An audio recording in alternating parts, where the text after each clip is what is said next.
Aquí ya empezó a grabar la reunión. Entonces,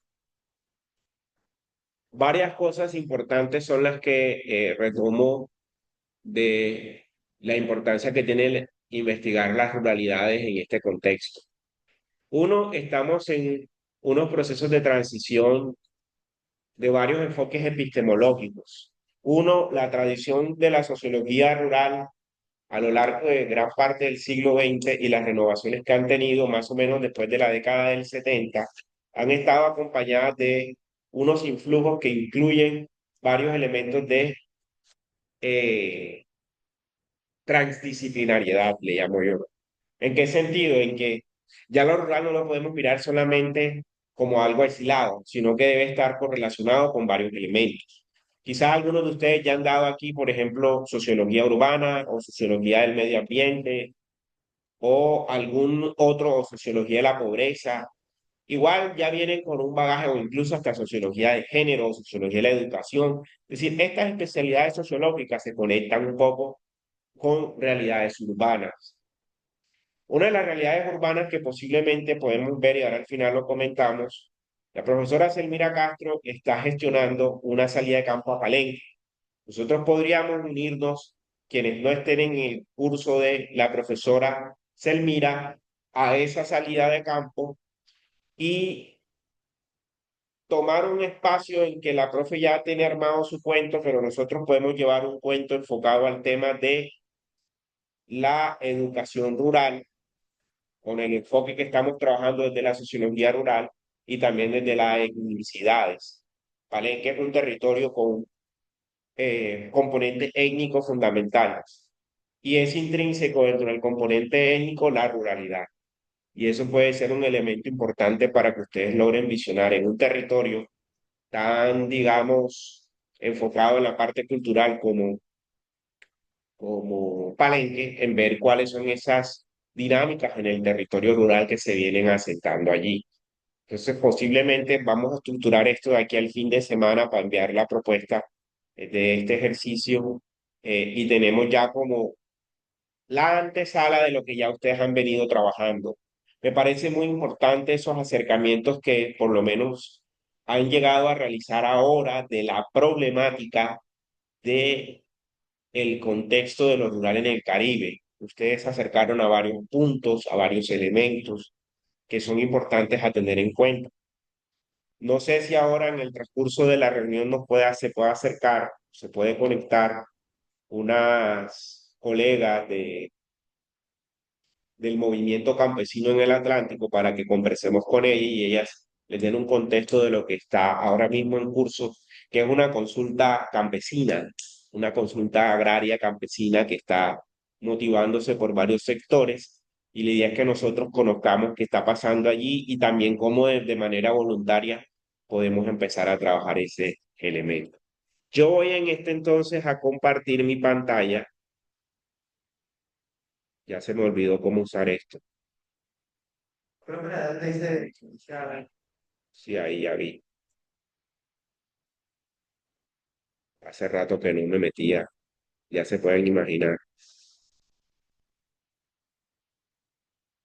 Bueno, esto ha cambiado mucho y eso es importante. Ha cambiado para bien. Voy a empezar por acá. Me confirman si logran ver la diapositiva. ¿Logran verla? Sí se ve, profe. Bueno, yo lo voy a meter en el cuento de lo que yo ya hace rato vengo trabajando. Este cuento en que ya yo vengo trabajando, estas perspectivas se llama el paisaje y el territorio. Yo desde un enfoque que combina la geografía humana y la sociología del espacio, tomo como escenario el aula de clases y eso lo convierto en propuestas de investigación. Aquí lo que me interesa mucho, igual les va a quedar grabada esta ponencia, esta parte de la ponencia porque es un poquito larga, que este escenario es para ustedes darles elementos que puedan interactuar con escenarios de investigación reales. Es decir, ustedes ven esta imagen que es, ¿a qué se les parece esta imagen? los que están conectados, conectadas. ¿Qué creen que es este espacio? Sin decirles, sin ningún nombre. Voy a Puerto ponerme la Colombia. gafa, diga, a ver si saben. ¿A qué se les parece? El muelle de Puerto Colombia, profe. Muy bien, muy bien, Colombia. Perfecto. Estamos viendo una imagen. Nosotros en el análisis, la perspectiva del mensaje, cuando salimos a campo, por ejemplo, ¿me están escuchando ahí? Sí, profe.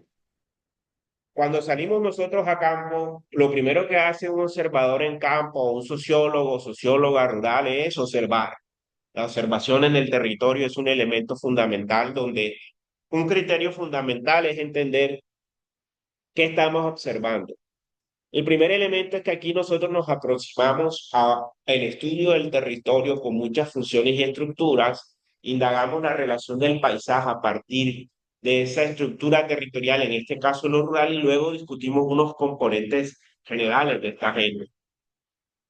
Esencialmente hay que entender la estructura de la planificación. Ya nosotros hemos visto varios elementos, cómo está compuesto esa dinámica del ordenamiento rural territorial en el país, la diversidad de algunas perspectivas desde estos enfoques de la planeación y un poco también el sistema territorial, cómo está compuesto. Ya esta imagen la vimos en alguna diapositiva asociada a las transformaciones de los procesos desde el paisaje natural hasta el paisaje urbano.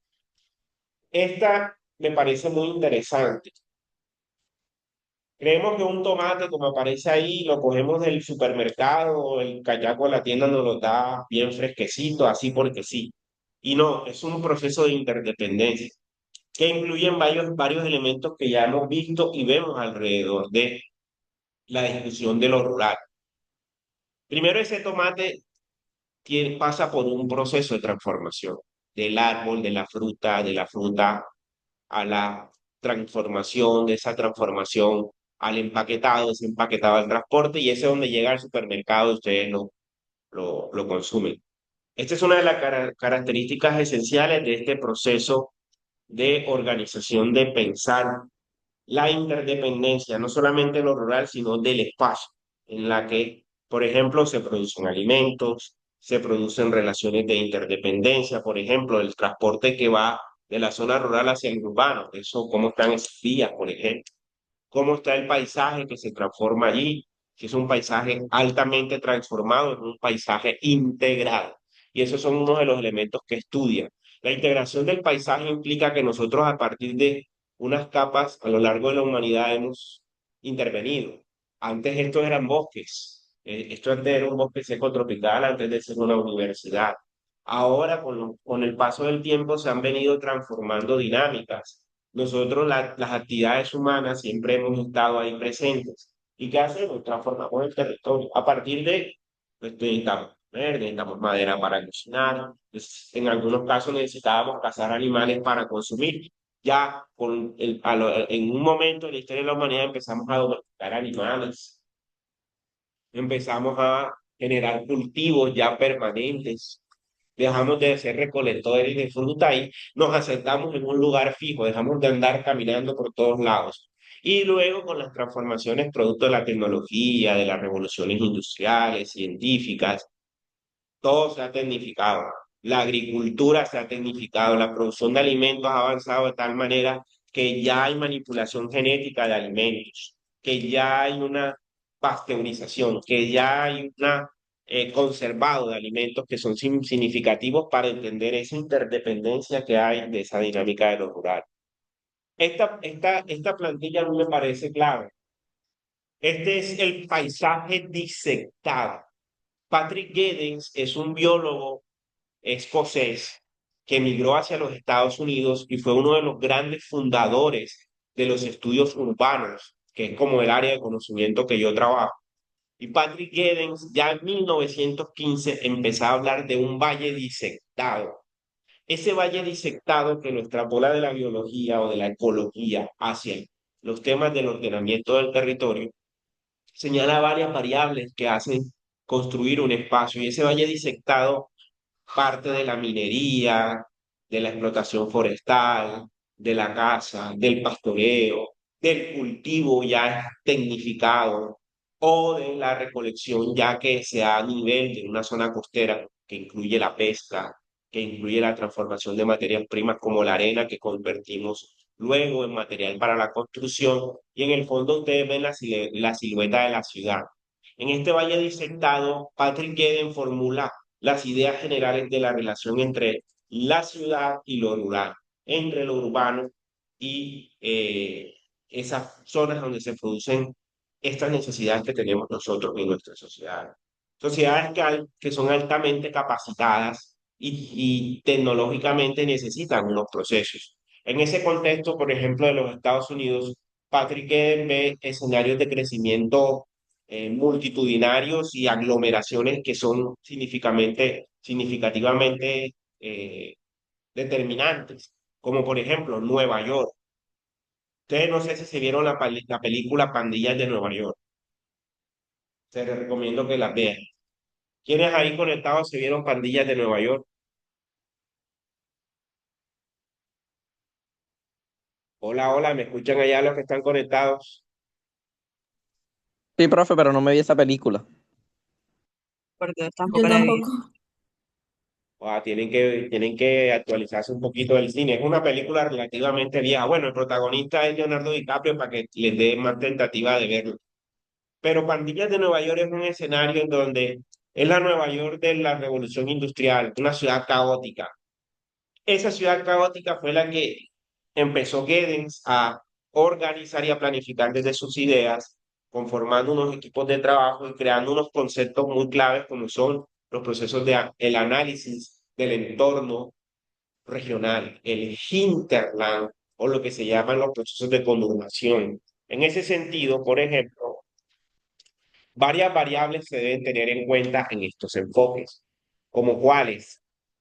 Uno, estos paisajes que vamos a empezar a identificar, aquí no puedo mover esto, a ver. Pues,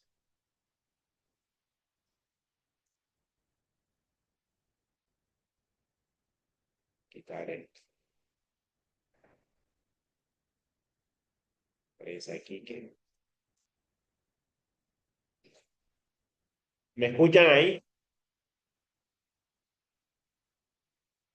¿Me están escuchando? Los que están conectados. Sí, profe. Sí, profe. Sí, profe, sí. ¿Me escuchan?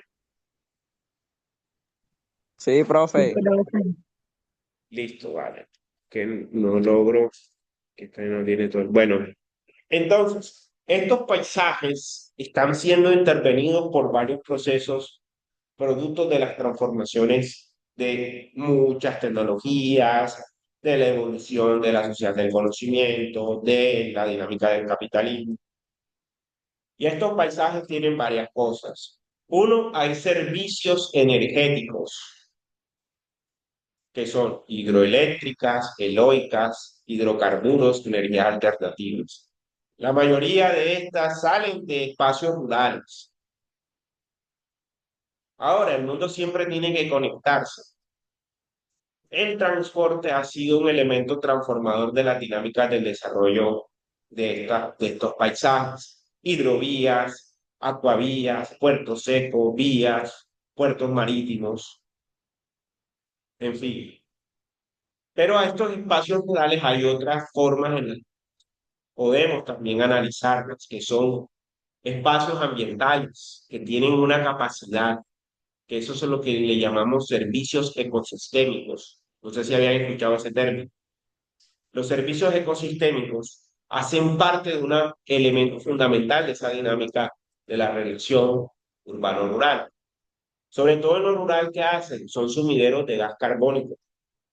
Hay recursos forestales, sirven para el ecoturismo, generan recursos genéticos a nivel biológico, producción y provisión de agua, agricultura, productos exóticos, especies provisorias para, por ejemplo, la palma africana o agroindustria, que incluso pueden generar transformaciones de los paisajes, como ven en la mayoría de imágenes.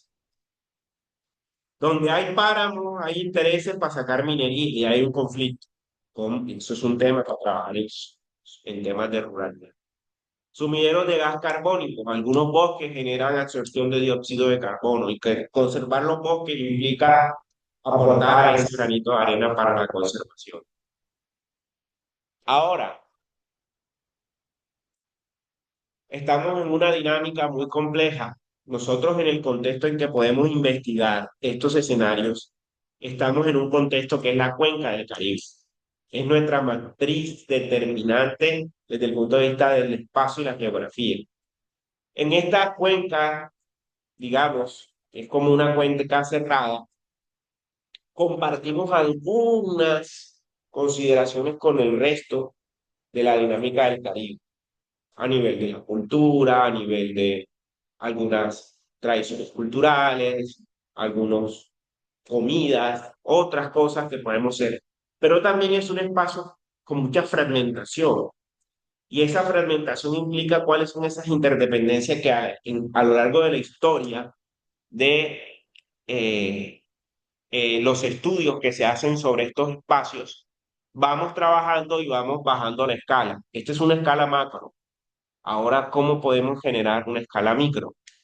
En términos de que las transformaciones espaciales de estos escenarios son muy complejas.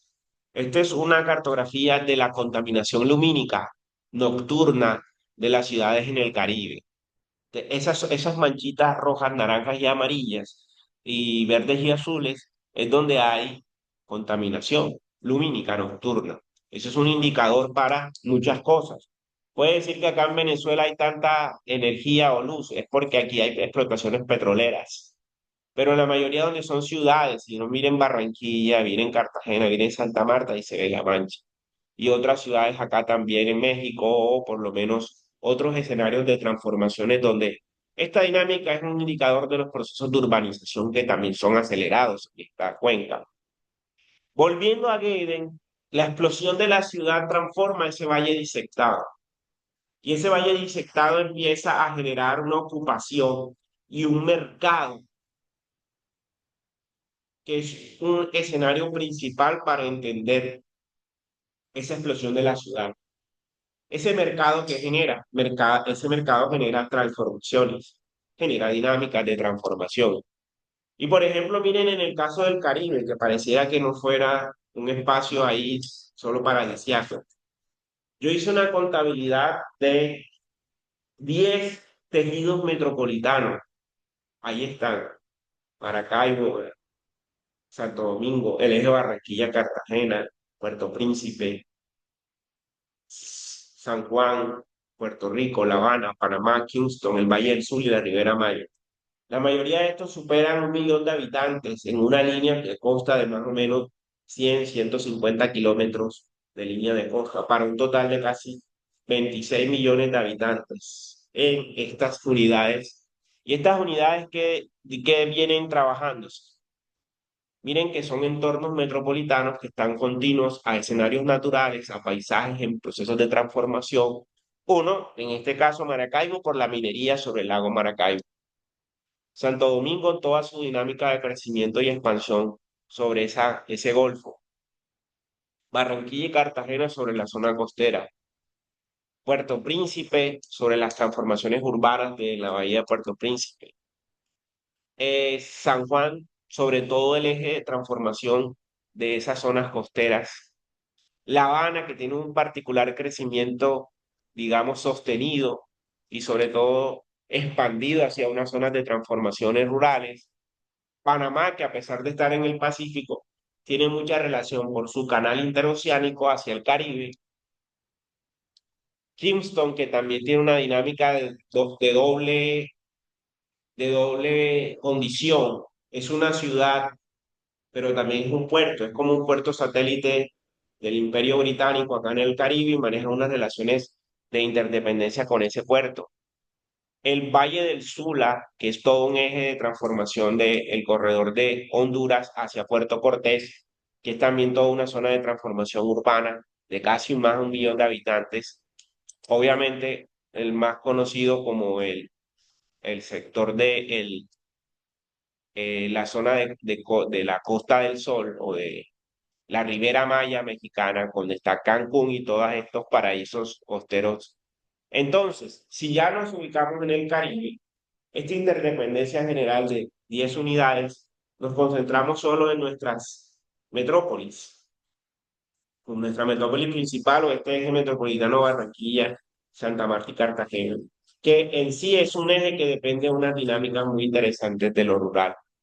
Ahora, dentro de esa dependencia, cuando hacemos estas lecturas, ustedes en esta imagen que logran definir ahí, ¿ese es un territorio, un paisaje o una región? ¿Qué ven ahí? No ven. Tú estás conectado allá. Bueno, él está conectado. ¿Qué ven? Los que estén ahí Territorio. conectados también, por favor.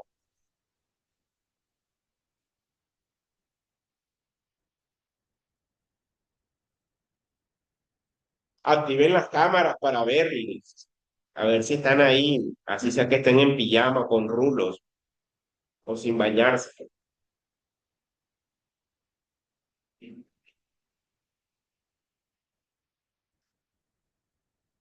¿Qué ven en esa imagen? Territorio, región, profe. Pero paisaje no. ¿Cómo? Territorio o región, pero paisaje no. Tú no ves paisaje. Bien.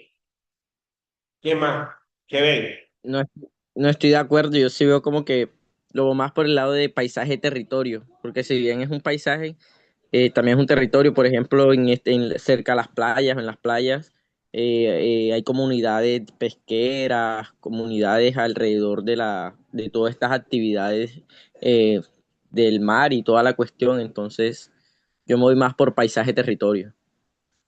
Es que siento yo que paisaje es más como turístico, como que más contemplativo. Por eso no. Ajá, siento yo que región es un poquito más identitario, por así decirlo. Ujú. Pues a mí se me hace bastante contemplativa la foto, está muy bonita, por eso digo paisaje, pero también reconozco que es territorio, porque habitan comunidades alrededor de la actividad de la pesca.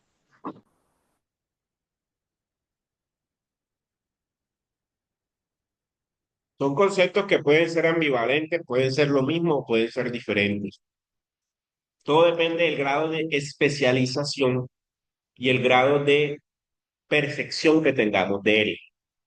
Porque hay muchos elementos que dentro de una imagen contienen un territorio, o dentro de una imagen nos dan respuestas de un paisaje, o ese paisaje está contenido dentro de cada uno de los elementos. Siempre que dibujamos un paisaje con este tipo, nos pintamos una cerveza, un pescado frito o una picada de huevas de pescado con patacón y, y ensaladita. Ese es el imaginario, ¿cierto? ¿Ah? Más o menos. Pero no sabemos qué hay detrás de ese imaginario, donde hay una serie de servicios, como ven en el fondo, unos edificios que pueden ser hoteles, que pueden ser viviendas, que pueden ser restaurantes, pero ¿qué puede hacer ese señor? Puede ser un pescador, puede ser un casetero. No sabemos nada, solo vemos la imagen, llegamos y esta es una foto que salía de campo que yo hacía a veces y nos íbamos para allá, para esa zona, eso, no sé cuál sería esa zona, cómo se imagina esa zona, qué es, dónde es, los conectados, conectadas.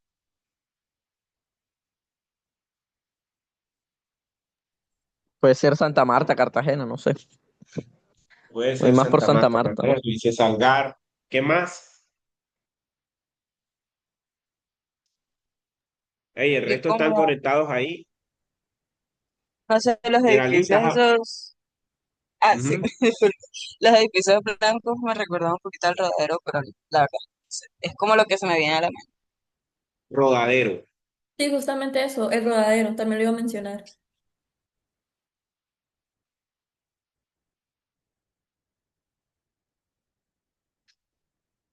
Bueno, en realidad, ¿qué dicen ustedes acá? Cartagena, Santa Marta. Bueno, esta es una imagen que representa muchas cosas. podemos definir qué es eso, pero cuando al territorio le damos un enfoque o un determinante, podemos decir que puede ser Santa Marta, Cartagena, que puede ser una playa en el Caribe colombiano, que esa playa tiene unas condiciones en las cuales se hacen actividades de turismo de baja intensidad, no ven mucha gente. Bueno, esa imagen fue de pronto tomada en la mañana, por la posición del sol fue en la mañana. También tomar día de la semana, está vacío. Puede ser tomado un día de la semana, fue, está vacío, no hay casi gente, pero eso un fin de semana a las 4 de la tarde, eso es un montón de gente. Esta es la playa de Manzanillo del Mar en la zona norte de Cartagena. Allá llegamos con un grupo, llegamos, tomamos la foto y analizamos el asunto. ¿Qué se analiza en ese tipo de percepción del paisaje? Les voy a explicar cómo se hace esto. Esas son técnicas de análisis muy interesantes donde el espacio geográfico se convierte en un escenario y un objeto de intervención, que a través de la información que ya ustedes tienen de este curso, ya tienen elementos suficientes para describir qué dinámica rural existe, cuáles son los factores, cuáles son los dinamismos, las estructuras y los procesos, y convierten en un escenario en un objetivo de investigación. Por eso es importante que de aquí salgan, si quieren trabajos de grado o artículos, o ensayos, o reflexiones, que ojalá para el próximo foro de sociología, o el próximo CONE, o el próximo congreso, tiren una línea de esto. Estaba llamando. Tiren una línea al respecto. ¿Qué pasa en el caso Barranquilla, Cartagena, este espacio? Estos son ya un zoom de esa contaminación lumínica entre las dos ciudades. Esta imagen fue muy reveladora para mí. No fue detalladamente, sino fue un satélite efectivo que el profesor Rodrigo Hidalgo, que él es uno de los referentes de la geografía latinoamericana, fue profesor visitante en la maestría ya en la Nacional. Y él preguntó si habían investigaciones o alguien están investigando estos temas en el Caribe y todo el mundo me miró a mí. Y de ahí fue donde yo me metí a trabajar estos temas. Tuve que irme para la montaña para poderme dar cuenta y mirar nuestras realidades territoriales de otra manera. Eso es la curiosidad de la vida. Pero ¿qué ha pasado? Desde ahí empecé a analizar el tema de las zonas costeras, que es el escenario que yo trabajo. Las zonas costeras tienen una relación muy interesante con estas dinámicas de la ruralidad porque determinan unos espacios que son totalmente complejos. Primero creemos que la zona costera es solamente el borde litoral o el frente litoral cuando nosotros vamos a playa. Y no, son unas características completamente completas que van incluso hacia las aguas oceánicas o a la zona de económica exclusiva, que es la sigla del ZEE, que son 200 millas náuticas después de las aguas litorales. Las aguas litorales son parte de lo que son las 12 millas después del borde litoral donde el agua y la tierra se chocan. Hay un espacio que es el espacio intermareal. Hay unas zonas litorales que son de mareas, como en el Pacífico. Durante 6 horas se va la marea y en otras 6 horas regresa la marea. Ese espacio intermareal y esas aguas litorales son zonificadas hasta las zonas exclusivas económicas, que son las aguas oceánicas, que son esas 200 millas que hacen parte también del territorio de una nación o del territorio de un municipio o de una localidad. En el caso colombiano, la jurisdicción en las aguas le corresponde a las capitanías de puerto. Las capitanías de puertos son como las alcaldías en el agua y son las que regulan estas dinámicas. Y por otro lado, la zona costera no llega solo al agua. Hay un frente litoral que son aproximadamente entre 20 y 200 metros después de que el agua nos moja los pies o que la arena está mojada. Y luego vienen una serie de ámbitos terrestres que están conectados, como por ejemplo, son espacios de llanura, zonas de lagos, zonas de bosque, o unas vertientes, o esas vertientes pueden, dependiendo de las características, llegar a las tierras continentales. Hay muchas variables en los países donde esto se determina. Por un lado dicen que son 100 kilómetros, 60 metros después de la línea de los 200 metros, en algunos son donde el spray litoral tiene influencia, y en algunas zonas como en el Caribe colombiano, en épocas de brisa, el spray puede llegar hasta 100 kilómetros en la línea de costa hacia la tierra, es decir, puede llegar hasta, por ejemplo, Montería, digamos, en Montería no está ninguna, pero el spray litoral que genera las condiciones ecológicas de la relación son importantes para el desarrollo de esta actividad. Aquí hay otras dinámicas asociadas a lo que son la zonificación. Entonces, en estos espacios, en estas dinámicas, entender estos territorios implica mirarlo desde la perspectiva de la planeación, de la zonificación y luego de otros elementos importantes que son detallados. Esto es un límite que es imaginario y que es un límite para la planeación. Pero ya cuando nos vamos a trabajar paisajes específicos, aquí hay otra representación gráfica de lo que es las líneas de costas. Es esto que viene apareciendo.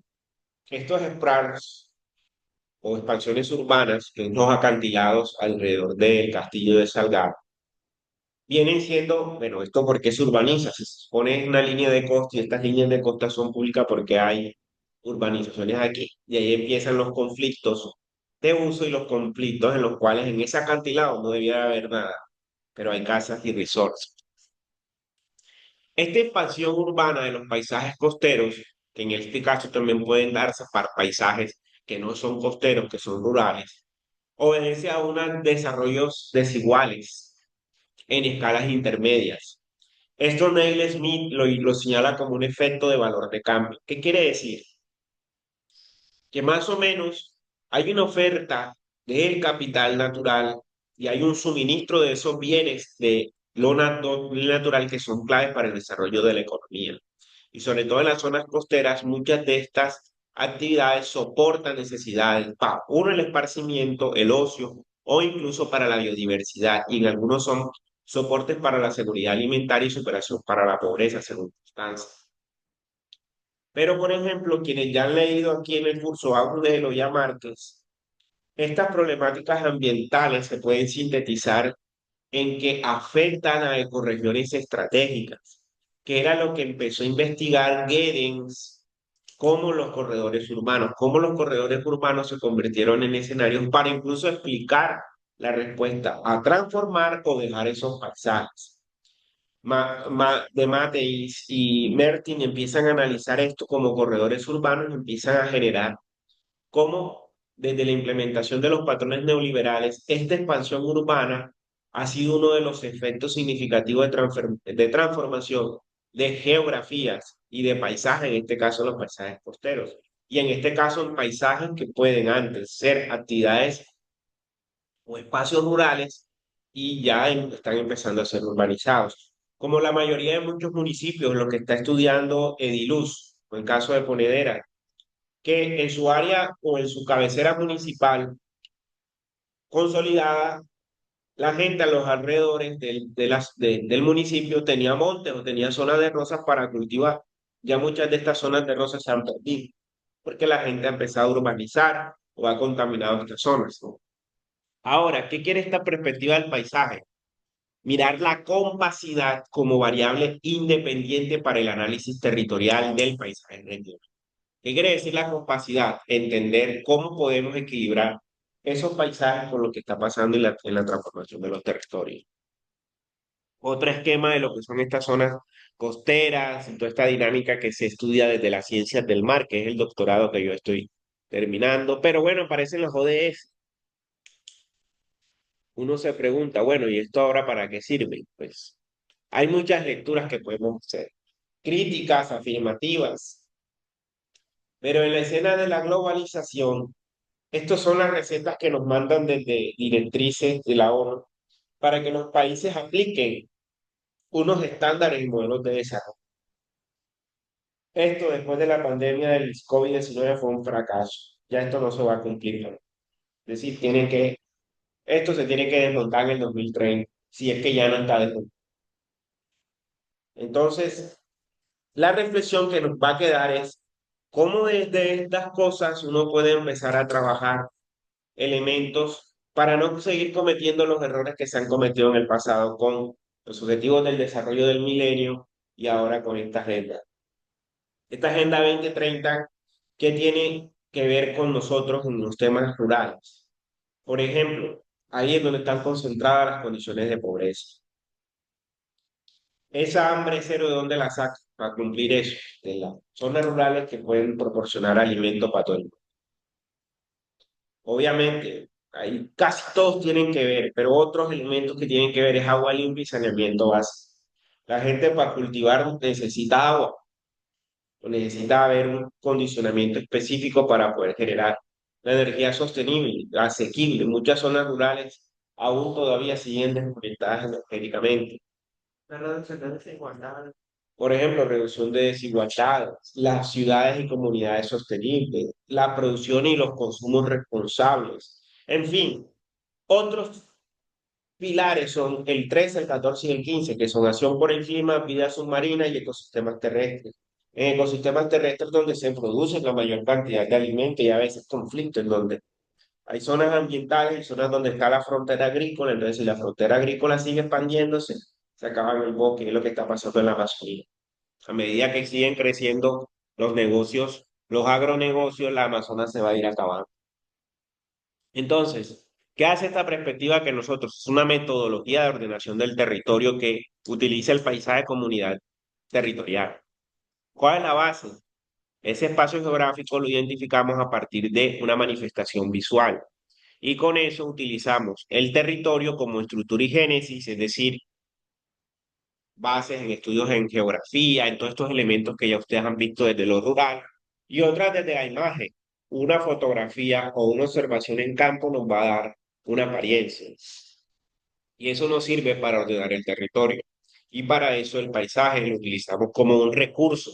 Y este recurso es donde se integran, por ejemplo, geosistemas, ecosistemas, actividades humanas y algo que se conoce como la ecología del paisaje, que es una técnica o es una, ya incluso hay doctorados en este campo de ecología del paisaje en España y en Estados Unidos. Y tiene una diferencia totalmente abismal con la idea de paisaje que pueden ustedes entender asociado como a la jardinería, a esto que en algún momento la arquitectura hacía asociado al paisaje como el embellecimiento, el arbolado. Esto va más allá. Esto tiene una tradición que les voy a explicar ahora dónde viene. Y estas son imágenes de un paisaje que este ejercicio lo hacía yo en la clase y nos salíamos al bloque D. Estas imágenes son del bloque D antes que construyeran la horripilante vía esa 4G de la prosperidad. Hagan la prueba ahora y vayan al bloque D y ahora que no hay casi bullarangas por acá, pues miren, miren el paisaje. ¿Lo están viendo ahí los que están conectados? Sí, Esta Sí, imagen fue más profe. o menos como desde el 2016, que fueron mis primeras clases aquí como profesor. Obviamente, algunas cosas, o antes, yo no recuerdo cuándo fue, yo creo que fue antes. Entonces, ahora el espacio geográfico, incluido con esa metodología que les acabo de proponer, le podemos incluir el concepto de región. ¿Por qué de región? Esta imagen no nos puede señalar una región. Ahora les voy a explicar por qué región. Miren,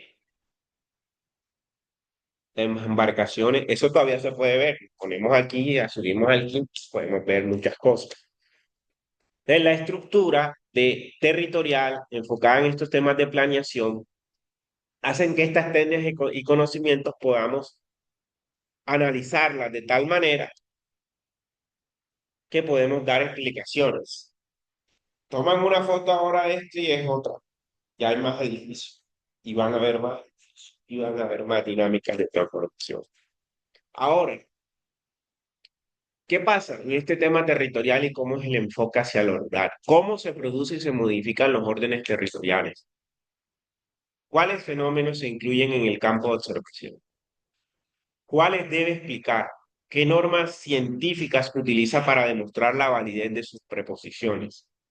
En esta estructura o en esta pirámide nosotros podemos incluso analizar, este desde el bloque H, podemos subir ahora y mirar para que vean cómo ha cambiado todo esto. Y estas dinámicas obedecen a un sistema, lo que otorga funcionalidad, lo esencial, lo predominante, lo estructurante.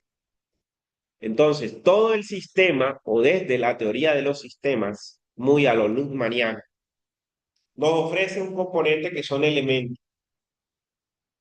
o factores que pueden ser susceptibles y determinantes, donde podemos hacer un arreglo espacial y determinar la apariencia de ese paisaje. Podemos decir, ese es un paisaje horrible, feo, estéticamente. Ah, pero podemos decir, ay, es bonito, porque está la universidad. Si nos vamos más atrás, oh, qué chévere la urbanización, pero uno, ah, qué chévere, oh, qué naturaleza. Si vemos una imagen ahora, vemos una vía de alta velocidad contaminando todo. Ahora, todo este sistema comprende una transformación del espacio que viene siendo ocupado, que viene siendo desplazado. Lo que llama Marx el triunfo del hombre sobre la naturaleza, o el dominio de lo humano sobre lo natural. Pero a veces lo natural busca otras respuestas. Entonces, ¿qué sucede con esta dinámica? Este enfoque sistémico, que está enfocado hacia la estructura territorial de la planeación, tiene una multicausalidad recíproca. Si ya han revisado la teoría de Luhmann, de la teoría de sistemas, ven que esta multicausalidad recíproca se ve reflejada en dar respuestas y explicaciones a tendencias de análisis. Y estas tendencias de análisis es las partes, el conjunto y el entorno. ¿Cómo explica uno eso? De eso se trata la teoría del sistema y de un sistema que podemos analizar en una perspectiva dialéctica, y es el sistema rural. El sistema rural tiene varias cosas. Voy a hablarlo desde el contexto en que nosotros estamos trabajando, el delta del río Magdalena, Barranquilla, Cartagena. Si llegamos a ser, estamos como en este gran espacio. Esto era el paleodelta del río antes que todo esto existiera. Esto es pura geología. Por un momento esto empezó a cambiar, empezó a transformarse, y el delta del río Magdalena es muy joven, el río Magdalena es muy joven. Miren que antes ni siquiera había río, eso eran bahías. Luego empezó a transformarse. En una época el río Magdalena salió por el río Ranchería, y empezó después a salir la Sierra Nevada y eso cambió todo. Luego el río por una época trató de salir por las bahías de Barbacoas, el canal del Dique, después por el embalse del Guájaro, Siena del Totumo. Empezó lo que llaman la tectónica de placas, a cerrarse el istmo de Panamá. La placa del Caribe se sobrepuso sobre la suramericana y empezó a subir. Y generó estas lomitas que vieron acá al comienzo. Ah, me parece. Este sistema de los medios se generó por esa tendencia. Uno va de aquí a Cartagena y ve lomas por todos lados. Esos son procesos geológicos súper complejos que no voy a aterrizar, pero determinan variables en el paisaje. ¿Qué tipo de variables? Voy a devolverme acá. Variables que transforman estos escenarios. Me gusta mucho la geografía porque la geografía nos da una idea de lo que ha sido este país. Un país de diversidades. Desde la colonia los españoles no sabían cómo administrar tanto territorio, tantas cosas y tantas posibilidades. Nosotros éramos la Nueva Granada, nuestras costas llegaban hasta Costa Rica, Misquitos. Por algo se explica que el territorio marítimo de San Andrés y Providencia sea nuestro, porque todas esas costas, incluyendo Panamá, Nicaragua y Costa Rica, eran territorio de la Nueva Granada, eran territorios nuestros. Y con las guerras bélicas y todos los escenarios, hasta Panamá nos los quitaron. El brazo de la Nueva Granada nos lo quitaron. Y ese territorio, por eso hace parte de Colombia, por ser un territorio acuoso y marítimo de nuestro continente. Un escenario característico es la Sierra Nevada de Santa Marta. Este es un mapa cuando empezó la exploración de la sierra y la introducción de lo que fue el café arábico antes que llegara al altiplano cundiboyacense y a la zona de los Santanderes y lo que es Antioquia. Este plano es de 1919. Ya había explotación del café, pero este es como el escenario en donde se desarrolló una transformación de canales y vías para trabajar en la Sierra Nevada de Santa Marta. Y aquí está Barranquilla, como logran ver acá, y todo el eje del río Magdalena y la Ciénaga Grande de Santa Marta. Todas estas dinámicas han empezado a transformarse. Y la cartografía nos da una imagen de cómo ha cambiado ese territorio. Imagínense el delta del río Magdalena, por ejemplo. El río Magdalena era una cosa que salía por todos lados. Los españoles nunca lograron ingresar por acá porque se callaban sus barcos. Por eso se llamaban bocas de ceniza. El río genera mucha sedimentación y en su sistema creó este delta que fue modificado con la construcción de los tajamares de bocas de ceniza.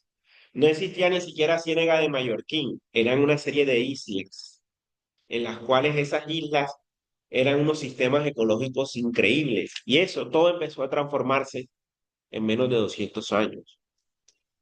Esto era, por ejemplo, Barranquilla, cuando empezó su proyecto de transformación territorial, urbano-regional, al estilo de Goebbels. Y lo más curioso, ¿cómo describían este territorio? Como un territorio en transformación.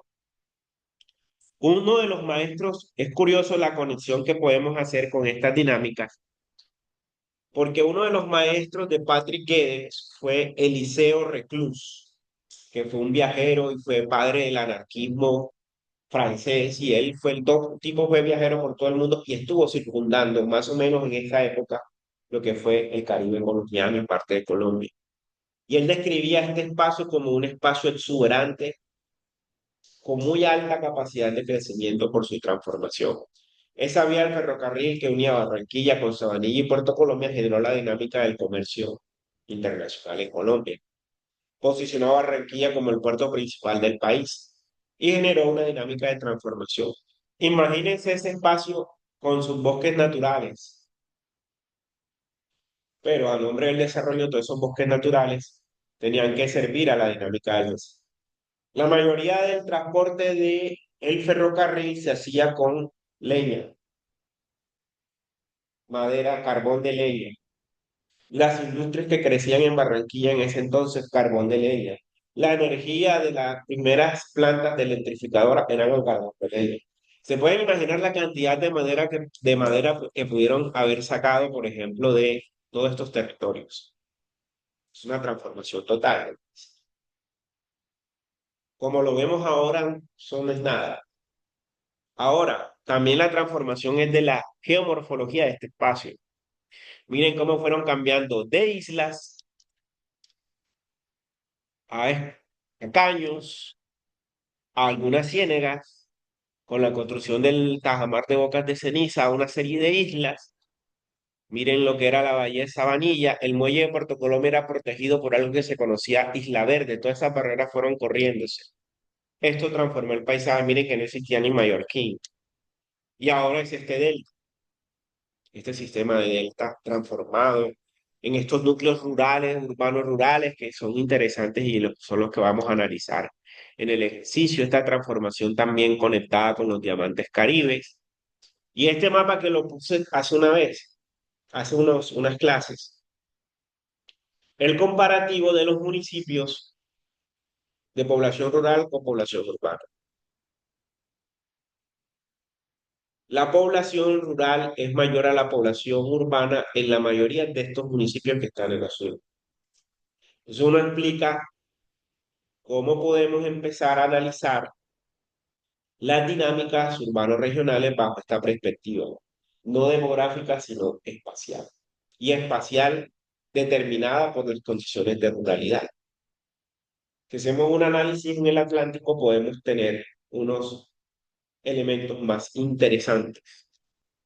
Ahora, la planificación está enfocada bajo un orden territorial urbano. Si se dan cuenta, los planes de ordenamiento territorial son los que imperan en rojo, son los que más son a letra gruesa, pero los esquemas de ordenamiento territorial que son en la mayoría de los municipios son los que más bajas análisis tienen, incluso son los que menos actualización tienen en el país, los esquemas de ordenamiento territorial. Ayer estaba revisando, por ejemplo, el de Calamar, del año 2009, Calamar Bolívar. Los ejes viales, tramos navegables del país. Hay autopistas 4G, hay carreteras pavimentadas de 2 carriles, pero hay también tramos navegables de ríos, como por ejemplo el Atrato, el Baupés, el Mitú, el río Putumayo, una parte del Cauca. Son ríos con una alta navegabilidad. ¿Cómo están los procesos de planificación allí? Las isocronas, que son los tiempos de desplazamientos que hay entre cabeceras municipales y ciudades capitales. Más o menos en verde son las que están a 1 hora, pero en rojo, por ejemplo, son las que llegan a más de 10 horas. De transporte en cualquier medio, que dure 1 hora, sea lancha, sea carro, sea mula, lo que sea. Ahora, el territorio debe considerarse como un conjunto indisociable en que participan, por un lado, cierta combinación de objetivos geográficos, naturales, sociales y por otro la vida que los anima, es decir, la sociedad en movimiento. Y para eso hay unos marcos, un enfoque político-administrativo de las entidades territoriales nacionales, esa idea de las regiones biogeográficas, los espacios sociogeográficos y las nuevas dimensiones de lo urbano y lo rural, que buscan darle emergencia a otro nuevo paradigma económico globalización. Veo que aquí hay unas chat preguntas, no sé si serán. Veo Puerto Colombia, dice por acá, paisaje. Todos me están escuchando ahí, ¿cierto? ¿Alguna pregunta? Dice Dilu, profesor, en el marco de las transformaciones se debe satisfacer la necesidad de optimizar la zona. Eso, ¿usted cree que se den cambio más sostenible teniendo en cuenta ahora más estudios y más conocimientos sobre los territorios? Pregunta Diluz. Acá estamos viendo unas alternativas. Ahora, ustedes desde el enfoque de la sociología rural, ambiental o territorial o urbana, pueden generar insumos, pueden generar unas líneas de base, pueden trabajar en componentes de apoyo en entidades territoriales. Por ejemplo, hay una institución que siempre es una institución de bolsillo, que son las humatas. ¿Saben qué son las humatas?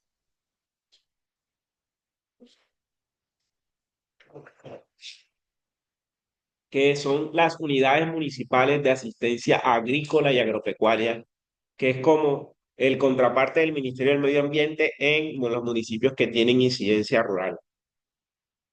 La mayoría del funcionario que está ahí es un político, no sabe absolutamente nada y es un puesto político. Ahora, ¿cómo estos puestos políticos pueden empezar a ser reemplazados por funcionarios o personas como ustedes? Porque ustedes no pueden, en su caso, dirigir las matas de sus municipios.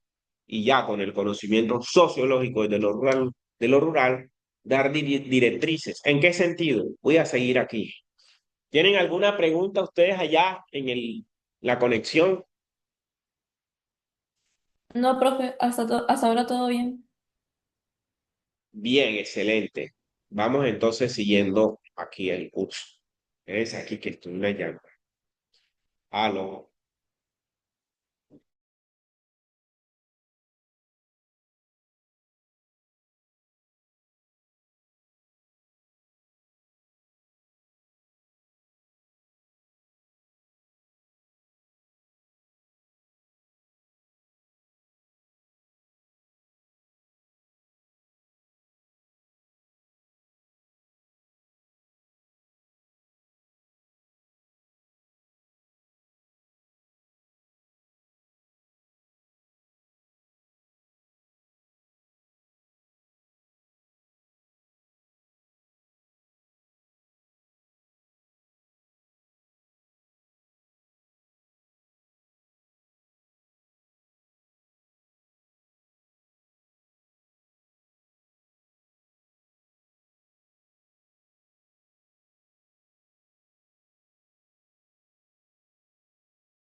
Bueno, sigamos por acá. ¿Me escuchan? ¿Me confirman si me escuchan? Sí, señor. Entonces, el enfoque sistémico que nosotros trabajamos bajo esta perspectiva del paisaje y el territorio, y hablo de nosotros porque es un grupo, o sea, esto es un enfoque de los estudios urbanos regionales que determina unas agendas, y estas agendas son las que están muy relacionadas con estos elementos interdependientes, estas dinámicas de transformación que al final nosotros vemos reflejados, por ejemplo, en unos enfoques. En este caso, por ejemplo, como desde el punto de vista de los territorios pesqueros, la relación institucional, ecología y humana se ve fragmentada cuando estos escenarios empiezan a generar unos procesos de sostenibilidad que van cada uno por un lado. Si damos un enfoque más hacia la gobernanza, vamos hacia lo institucional. Si vamos más hacia la sustentabilidad de la vida de las comunidades, echa más hacia las comunidades. Pero si tenemos la base fundamental en los sistemas ecológicos, pues vamos más hacia lo ecológico. Pero si pensamos en una pirámide o una triangulación intersectorial, la idea de este ejercicio del paisaje se vuelve cada vez mucho más poderosa.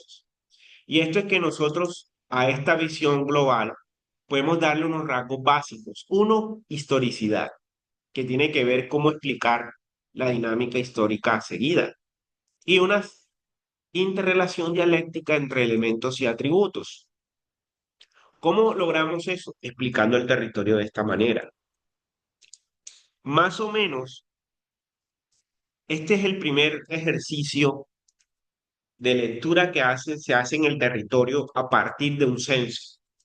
Los censos son claves en el desarrollo de las dinámicas de explicar los territorios, porque te determina la cantidad de población que hay en un territorio. Este es el primer censo que se registra en el Caribe, que en 1777. Este mapa de José Agustín Blanco maneja una información detallada de estos territorios alrededor de esta zona del delta del Magdalena. Territorios que tienen marcada influencia indígena, pero territorios en donde la explotación colonial fue significativa en el desarrollo de las dinámicas actuales que nosotros conocemos. Por eso explicar esto desde la cantidad de población, la capacidad que tienen las estructuras productivas que hay en estos procesos, generan unas determinantes. Y esas determinantes se ven reflejadas en escenarios como el que hay en la imagen. Ya algunos han estado conmigo en salidas de campo allí. Este es Mallorquín, la gente pescando, pero al fondo el manglar y al fondo los procesos de urbanización. Este le llaman Playa Palito. Ahora estos se supone son reservorios de gas carbónico. En el foro un profesor de aquí nos va a explicar esos detalles de lo que es estas dinámicas en el contexto del antropoceno. Cómo explicar estas relaciones y miren en el fondo los procesos de urbanización. Y eso es cerca, esa Playa Palito es lo que se conoce como Punta Rocas. Esta es la desembocadura del arroyo Juan de Acosta. Todo esto son de salidas de campo que hemos hecho en el ejercicio que hacemos, no solo de esta clase, sino de otras más. Estos son proyectos de desarrollo urbanísticos en la vía, continuidad de la vía. Ah, ustedes dirán, "Hombre, eso es la Guajira". Eso no es la Guajira. Eso es Punta Astilleros en el departamento del Atlántico. Ese era un cuerpo de agua que eran utilizados como estanques para las salinas de Galera Santo. Eso es una zona contigua. Y eso en épocas de sequía está, ahora mismo está lleno de agua, eso debe ser una piscina. Debe estar también lleno un verdor y eso sí, pasar por ahí debe ser ahora mismo imposible porque ese es un poco como una arena roja cuando llueve y eso cualquier zapato que ponga se queda.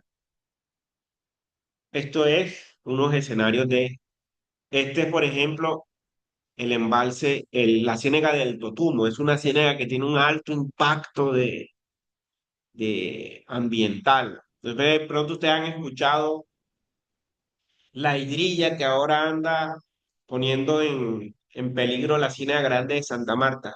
La hidrilla ya prácticamente va a extinguir a la Ciénaga del Totumo. Nadie, todo el mundo mallorquín, todo el mundo la Ciénaga Grande. Y la ciénaga que está en estado crítico se llama la Ciénaga del Totumo por la hidrilla. No hay una sola draga, no hay ningún tipo de acción de manejo y aquí está la sedimentación y está poniendo en riesgo la vida de los campesinos en esta zona. En el trabajo de investigación que hice de la maestría, yo propuse una idea del paisaje, que es el paisaje costero en alta transformación de la vía que va entre Barranquilla y Cartagena. Esta es una cartografía del trabajo que se hizo. Ustedes ven en naranja los puntos que están en naranja los centros poblados, que son las comunidades de personas que siempre han residido en esos lugares. Ven algunos espacios de explotación, que en algunos son canteras o minerías como la minería de sal en Galera Zamba. En otros espacios intersticiales que son rojos, que es el enfoque que yo presenté, donde los procesos de urbanización están colonizando toda la zona de esa vía, creando nuevos urbanismos. Hay unos espacios de servicios que vienen creciendo, pero la otra área que me parece muy poderosa son las expansiones metropolitanas de las dos ciudades, tanto de Barranquilla por este corredor universitario donde estamos actualmente, y en Cartagena hacia la zona de Serena del Mar, La Boquilla y Punta Canoa, donde vienen creciendo proyectos urbanísticos. Les hago una pregunta. ¿Cuál es el color que predomina en esa zonificación?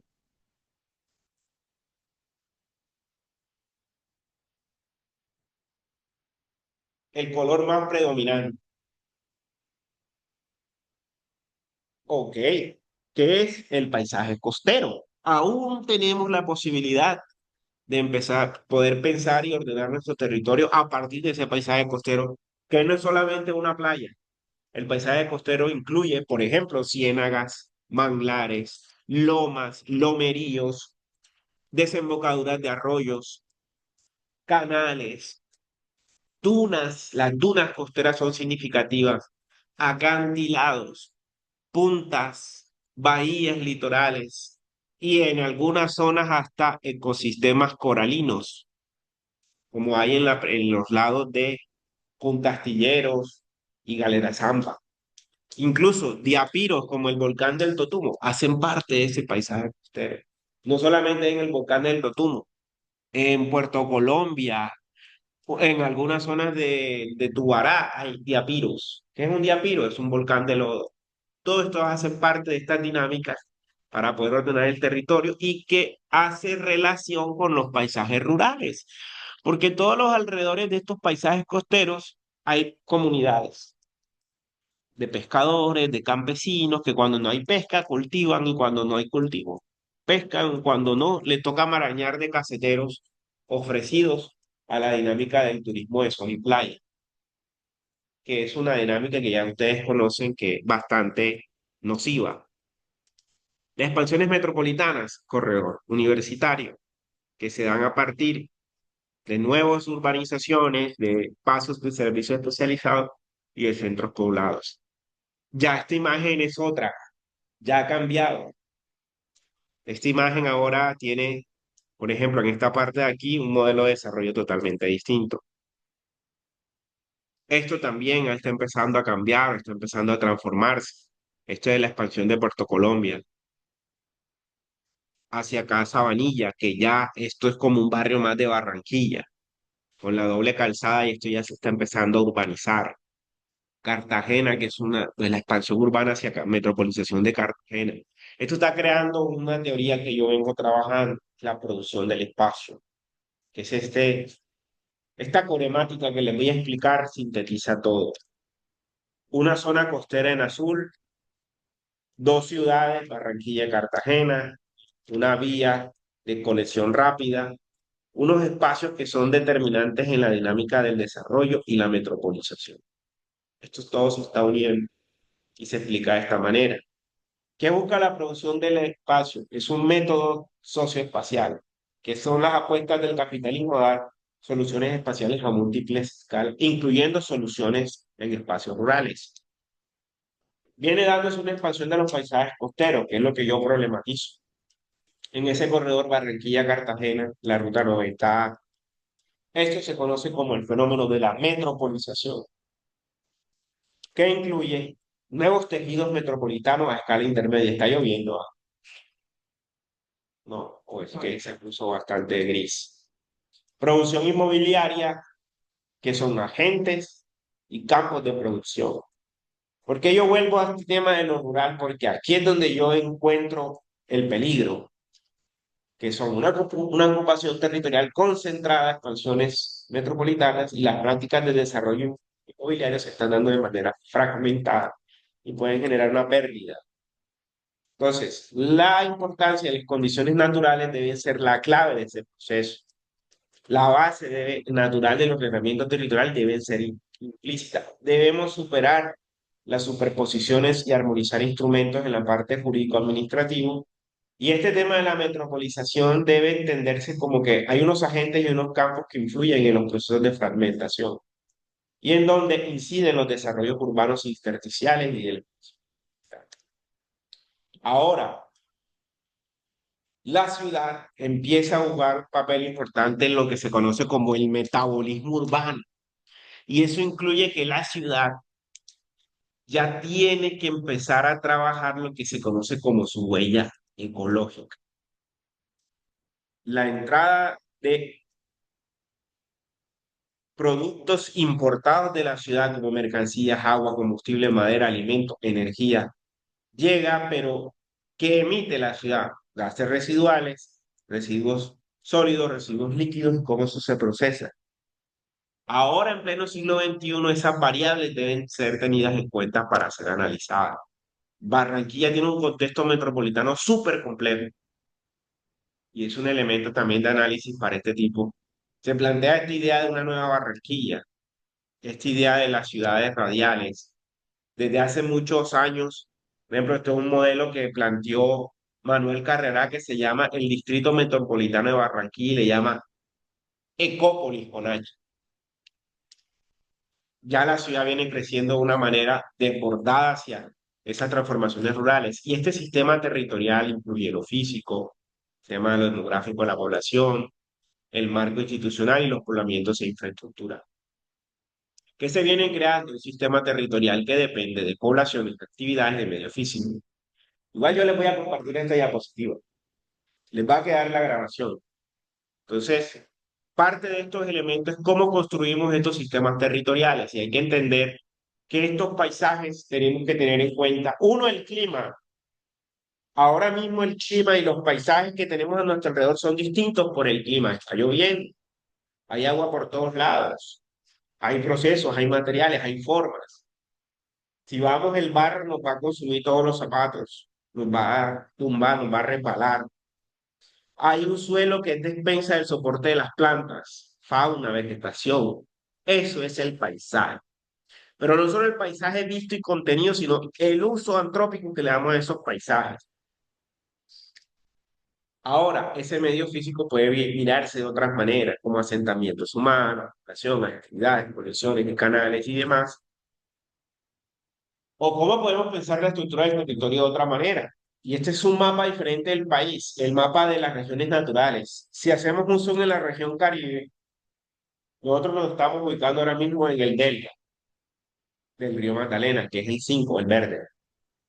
Pero si nos vamos a la Sierra Nevada, a la península de La Guajira, a las sabanas del Caribe, a los valles del Sinú y de San Jorge, a la depresión Momposina o al Golfo de Urabá, ¿qué dinámicas podemos entender ahí?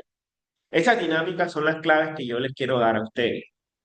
Porque es que la ciudad no se puede entender y las dinámicas no se pueden ordenar sin entender estas espacialidades, sin entender estas formas urbanas, sin entender el espacio geográfico, que además es una capa en el tiempo, que es una realidad material, una realidad teórica e ideológica. Si la entendemos de esta manera, la ciudad es un centro, es una semiperiferia y es una periferia.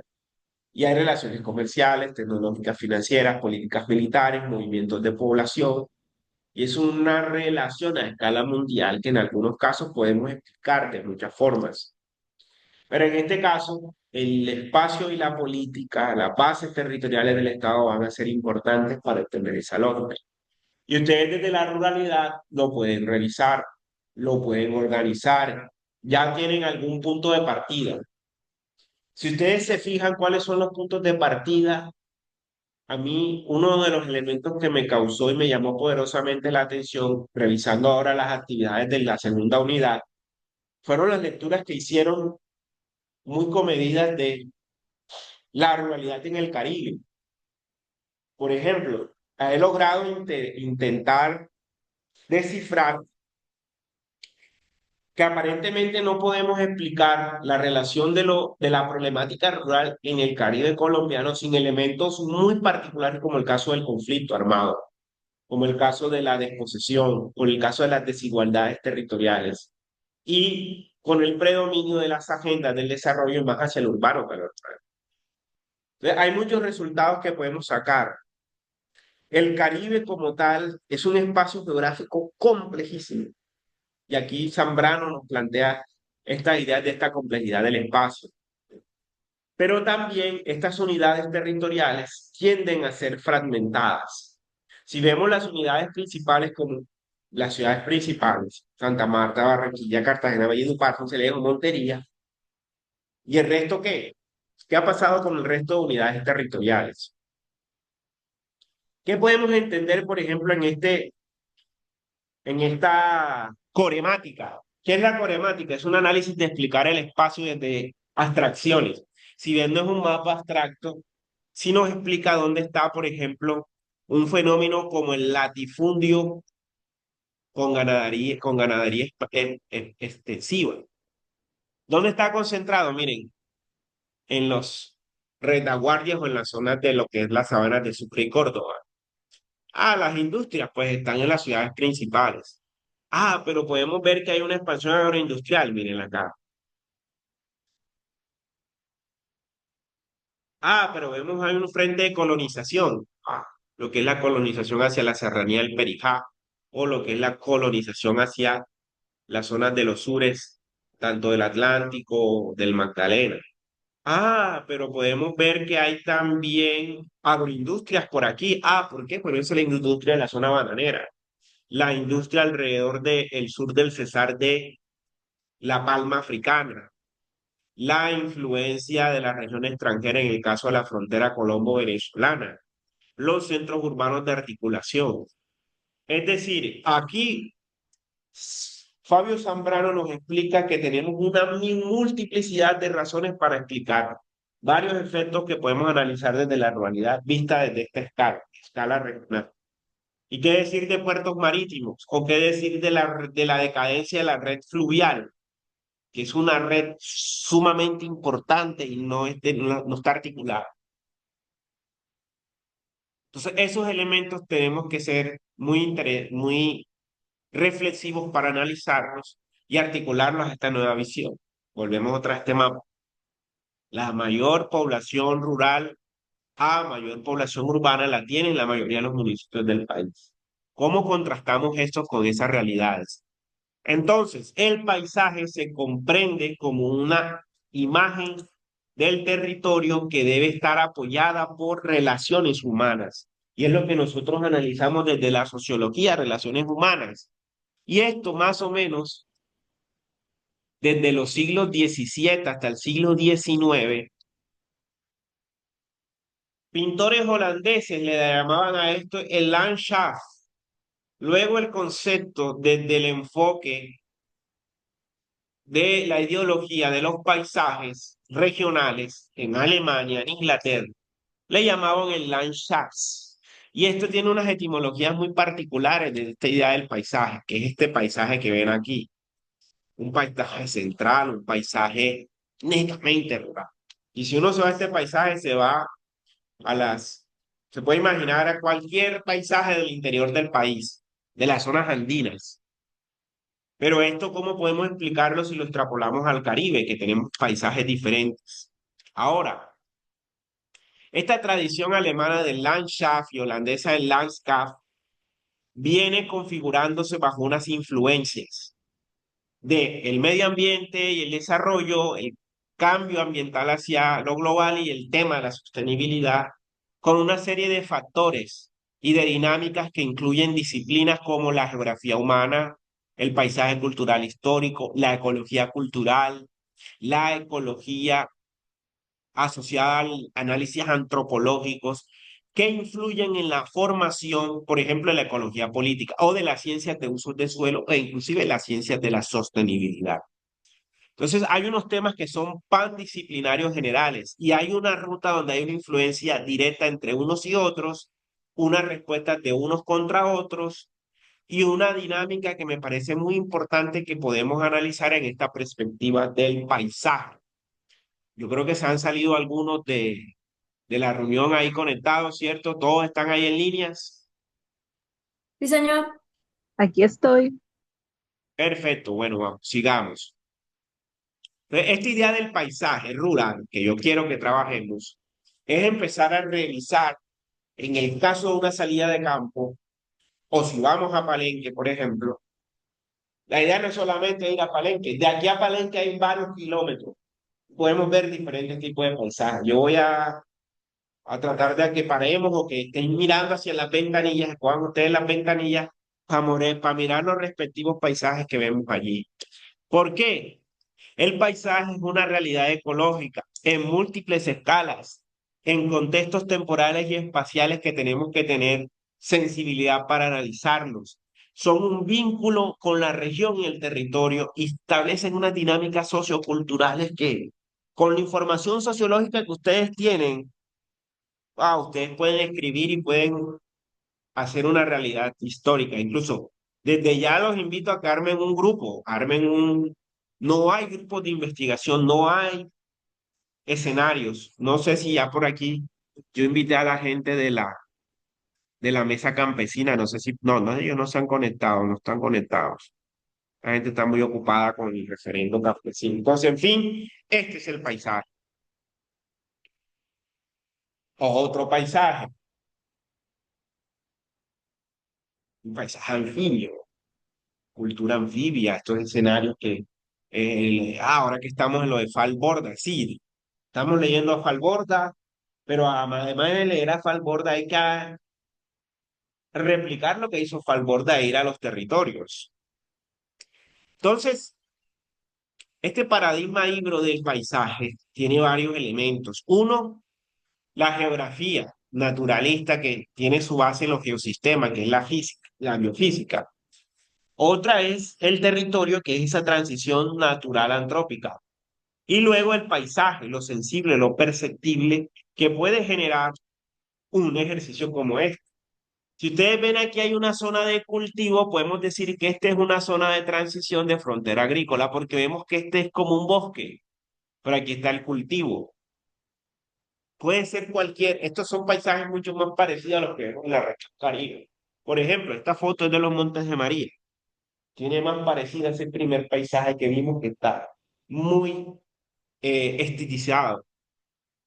Y esta idea del landscape o del paisaje tiene unos elementos, y aquí hay una guía de la Convención Europea del Paisaje, donde podemos definirlo como los paisajes naturales, los que tienen que ver con lo natural, lo cultural y social, y con lo perceptual. Podemos darle una clasificación en esta estructura cromática, desde la geología, desde la forma, hidrología, el clima, todas las concepciones que vemos allí, desde lo cultural, incluso desde lo perceptual, los paisajes de la memoria, los paisajes de asociación, las de preferencias.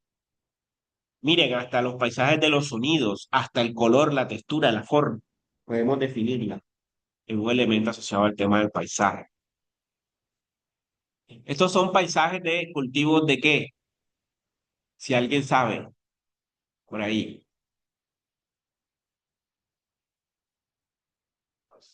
No. Parece La cebollín, piña. no. ¿Cómo? No, piña. Estos son piñas. Esos paisajes de piña son bellísimos. porque son unos mosaicos donde uno ve una cantidad de este paisaje y claro, uno cree que es cebolla, no, son piña, piña. Por ejemplo, en Urabá están sustituyendo el banano por piña, ya el banano, el suelo para el banano no da casi, entonces ahora está dando más hacia la piña, entonces miren, piña. Ahora, podemos revisar bien, vamos si vamos a Palenque, vamos si vamos porque con ustedes uno puede esperar cualquier cosa al final. Palenque es un patrimonio cultural de la humanidad por ser un pueblo que maneja unas tradiciones específicas, que es un palenque. Ahí hay varias cosas que podemos, y esta diapositiva es clave, identificar como un paisaje cultural. El paisaje cultural tiene dos variables interesantes, que es un bien de interés cultural en este campo, en este caso, un bien de interés inmaterial, que es el Palenque de San Basilio. Para eso, el Palenque tiene un plan especial de salvaguarda, pero a nivel de los bienes culturales en físicos, como arquitectura, como monumentalidad, está el plan especial de manejo y protección. Estos se deben jerarquizar bajo el bien material y la manifestación inmaterial. En Palenque tenemos en sí la manifestación inmaterial, que son todas las prácticas que hacen los palenqueros allá. Pero el bien material también es el espacio, es el corregimiento, ya no sé si será municipio, pero es el espacio, que implica un plan de ordenamiento territorial y planes de desarrollo. ¿Para qué? Para generar esas dinámicas que pueden ser significativas para entender estos espacios, estas transformaciones. Y hay todo un marco normativo que está incluyendo la Convención sobre la Protección del Patrimonio Mundial y Cultural, que se articula a la Ley de Cultura, a los decretos 3600 que son asociados a los componentes rurales de los planes de ordenamiento territorial, enmarcados en la Ley 388 de 1997, y a las entidades territoriales que tienen injerencias en esas ordenaciones de ese paisaje agropecuario. El paisaje agropecuario entonces es un paisaje que va teniendo características significativas a lo largo del desarrollo. Por ejemplo, miren eso en cualquier zona de los Andes. Esto ya está empezando a ser clasificado y planificado para ser protegido, porque son espacios que, como llegue la urbanización ahí, van a desaparecer. Y son espacios donde hay alta productividad de alimentos, sostenibilidad de familias rurales. Hay que ver qué pasa en la región Caribe con esto, que son otros tipos de paisajes y son los que están esperando que ustedes empiecen a investigar, a analizar, saquen tesis de pregrado, de maestrías, de doctorado para poder darle respuesta a estos elementos. Y esta dimensión que voy a cerrar aquí la presentación, ella sigue, pero voy a darla para las, que son los niveles para establecer identidad del paisaje, que es uno, en la matriz, una perspectiva psicológico-sociológica, es decir, ¿cuál es la perspectiva de integración funcional? ¿Cuál es la perspectiva de historia cultural del paisaje? Ahora le meten la perspectiva del marketing cultural, como el que van a darse cuenta en Palenque, si van, o la relación con la producción agropecuaria, que es la capa del paisaje agropecuario, cómo se conecta con el nivel general del paisaje, que es la perspectiva de geografía física, la perspectiva histórica del paisaje, la perspectiva ecológica del paisaje y la perspectiva estética. Son elementos que son importantes para entender estos fenómenos y explicar razones estructurales de la dinámica que nosotros vamos a ver. Preguntas, comentarios.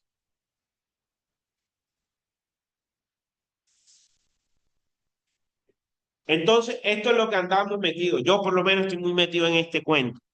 Hace mucho rato vengo investigando, analizando. Ahora con el tema de Falls Borda, he tratado de meterme y hacer un remake de la obra de Fals.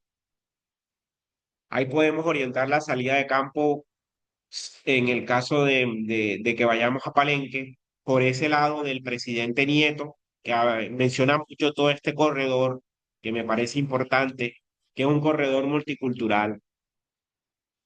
Entonces, hablan del presidente Nieto, el presidente Nieto que fue negro. Yo creo que fue como también una provocación de Fals, que le dio la ira a los historiadores, que decir que Fals era un embustero, que no sé qué, pero Fals lo que provocaba era, hacía las provocaciones. Y en realidad el presidente Nieto nació fue en Baranoa, en el corregimiento de Cibarco, en la Loma del Muerto.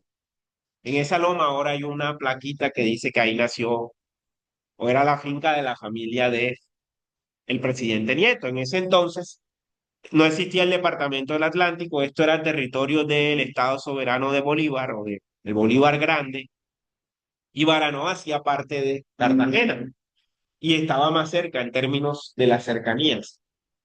Y Cibarco es un corregimiento de Baranoa, y ahí en el camino que va entre Cibarco y Guanacosta, que eso era un camino indígena, ahora hay un carreteable, una carretera, ahí fue donde nació el presidente Nieto. Entonces el presidente Nieto nace en el contexto de una ruralidad.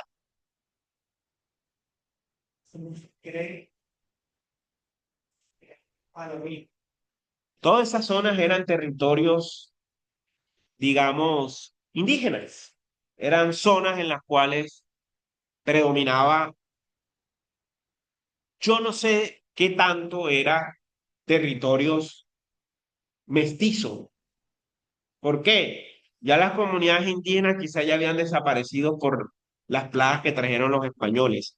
Pero la mezcla de indígena, del negro, del europeo, generó una confluencia que a pesar que fuera negro o no fuera negro, el presidente Nieto nació en un territorio que hacía parte de la comunidad mocaná.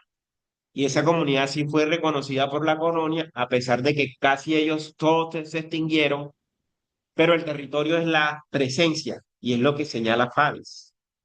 Más que ser negro, el color de piel es el origen de tu territorial y el origen de base de un personaje como el presidente Nieto, que quizás fue el primero que formula una reforma agraria cuando fue presidente del Estado Soberano de Bolívar por 6 meses, que incluía el desarrollo de una ampliación de fronteras agrícolas en todo este sector.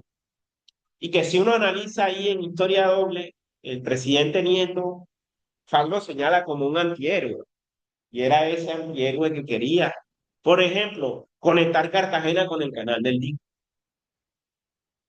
y crear esas relaciones de interdependencia que podemos ver en ese territorio contigo. ¿Alguna pregunta para quienes están conectados ahí? Profe, ¿para cuándo tiene la profe Selmira la salida a Palenque? ¿Cuánto es que, no sé, creo que Sharon Es es la para el que tiene el dato? 24. Es el 24 de este mes todo el día. 24 de este mes. Sí, señor.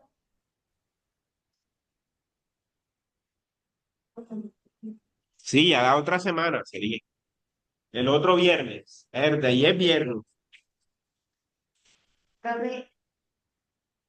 Eso se cruza con el cone. Sí, se cruza con el CONES.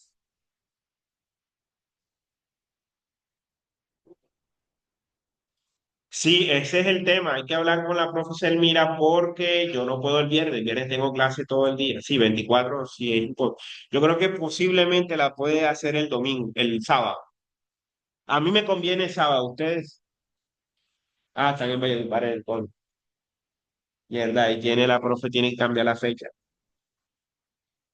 Yo creo que tiene que cambiar la fecha de La esa salida. profesora, de hecho, cuando estábamos gestionando eso, yo le comenté y ella me dijo de que no se podía cambiar la fecha. O sea, ella sabe que se cruza con el CONES y creo que ya el bus y eso se cuadró pues para el 24.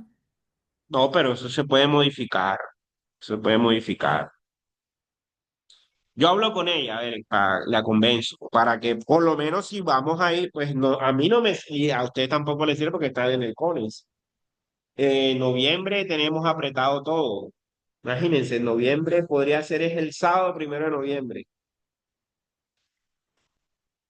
Y tienen, por ese, y a mí me sirve son, los viernes no puedo porque los viernes tengo clases. Puede ser el sábado 1, el 7 no puedo, el 8 no puedo, el 15 tampoco. Bueno, el 15 sí. El 15 de noviembre sí se puede. El 1 o el 15, el 8 no se puede. 15 de noviembre sábado. Y a mí me sirven son los sábados. Mis salidas van a ser los sábados. Que se active. El primero, bueno, ahí miramos. Bueno, profe, hablé con Claro. la profe Selmira a ver qué le dice. A ver si Sí, se logra un acuerdo. sí, Porque pues claro, ella sí hay tenía que conversar planificado con eso. la profe Selmira porque yo 24, si no, yo no me había dado, me había dado, no me había dado cuenta de la fecha. Sí, pero pues ella hasta te había llamado. Entonces no sé Y ella si me ustedes llamó, habían. me dijo el 24, pero yo no había dicho que, no me había fijado qué fecha era, 24. Pero sí, no, por lo menos a mí no me conviene el 24 porque yo tengo clase los viernes, tengo casi todo, tengo 4 cursos seguidos el viernes de clase y no puedo perderlas. Entonces, bueno, preguntas, comentarios.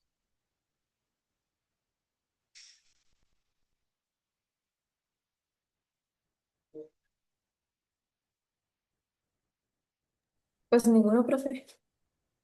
Bueno, entonces estamos pendientes. Yo les estaré escribiendo. Bueno, no se conectó esta gente de la, de la mesa campesina. Yo les estaré escribiendo cualquier novedad. Pregunto cómo se sintieron con la clase aquí híbrida. Acá hay 4 personas y allá están conectados el resto. Bueno, 8 porque Jesús está acá. ¿Cómo se sintieron? Preguntas, ¿me escucharon bien? Pues sí, profe, yo lo Bueno, escuché bien, la verdad. Perfecto. Bueno, yo voy a dejar aquí de pendiente la grabación.